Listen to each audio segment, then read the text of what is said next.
Еліміздің үздік каратэшілері бүгін Астанада бас қосты. Киокушинкай каратеден 7-ші аймақтық ашық чемпионатқа 300-ден астам шығыс жекпе-жегінің шеберлері жиналды.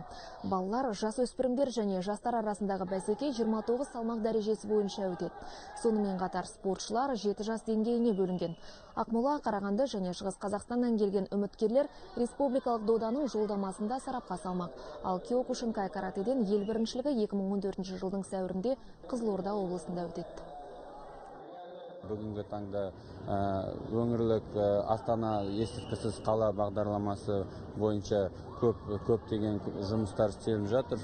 Сол жұмыстың бірі деп, және елбасымыздың бұқаралық спортты дамыту мақсаты бар еді. Сондықтан да Киокушинкай карате бүгінгі таңда Қазақстанда бұқаралық спорттың ішінде деп ойлаймын.